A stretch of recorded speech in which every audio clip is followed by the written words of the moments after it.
অনেক দিন পর একটা ব্লগ নিয়ে আসলাম। এখন আর সেইভাবে ব্লগ করাই হয় না। অ্যাকচুয়ালি আমার টাইমই হয়ে ওঠে না। পুকু এত দুষ্টুমি করে, ওকে সামলাতে সামলাতে সত্যি বলতে ভিডিও আর করাই হয় না।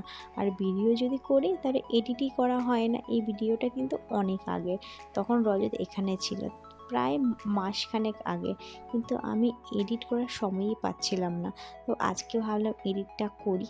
তো আমরা যাচ্ছিলাম বারাসাতে। আর এই যে আমার বাবা এই যে গাড়ির এটা ঘোরাতে এত ভালোবাসে, তোমাদেরকে কি বলবো। তো রজত চলে যাওয়ার পর এই জিনিসটাকে ও মনে হয় বেশি মিস করে যে ও ঘোরাতে পারে না।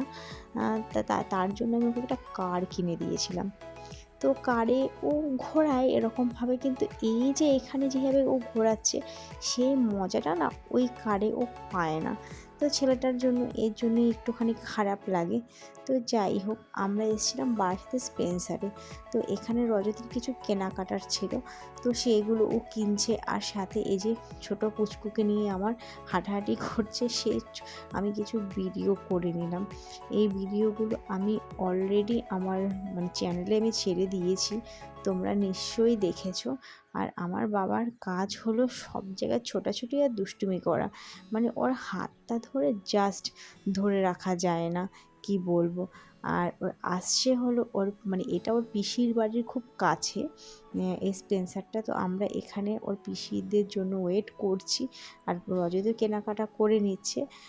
তারপর ওর পিসিরা অলরেডি চলে এসেছে। তারপর আমরা চলে গেছিলাম বারাসাতের স্টার মলে। আর যেহেতু একটুখানি গরম গরম পড়ছে, তাই আমি সোয়েটারটা খুলে দিয়েছি। তো আমাদের ছোট্ট বাবা শিবাংশ, তাকেও তোমাদেরকে দেখাবো। তোমরা তো অলরেডি অনেক ভিডিও অনেক কিছুতে দেখেছো, তবু তোমাদেরকে দেখাবো দুটো বাচ্চা কত দুষ্টুমি করছে, সেটা তোমাদের সাথে একটু জাস্ট শেয়ার করব অবশ্যই।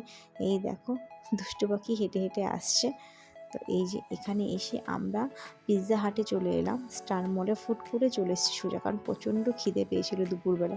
ফুড কোর্টে এসে আমরা পিৎজা অর্ডার দিয়ে দিয়েছিলাম। আর এই যে দুটো বাচ্চা দুষ্টুমি করে, দুজনে মিলে চেয়ার নিয়ে ঠেলাঠেলি করবে। এই দেখো, সব দুজনে একই চেয়ার ধরবে, তো ঠেলাঠেলি করেই যাচ্ছে, দুষ্টুমি করেই যাচ্ছে। তার মাঝখানে আমি কিছু একটু একটু করে ভিডিও নিলাম। তারপর চলে এসেছিলো আমাদের পিৎজা। আমরা খুব তাড়াতাড়ি পিৎজা খেয়েছি, কারণ বাচ্চা দুটোরও খিদে পেয়ে গেছিলো দুপুরবেলা, তাই বাড়ি ফিরতে হবে। অলরেডি বাড়ি ফিরছি, ফিরতে ফিরতে এই যে পুকুরসোনা ঘুমিয়েও পড়েছে। তো আজকের ব্লগটা কেমন লাগলো অবশ্যই কমেন্ট করে জানিও। আর আরও ছোটো ছোটো ব্লগ তোমাদের সাথে আমি শেয়ার করব খুব তাড়াতাড়ি। তো চলো আজকের মতো টাটা।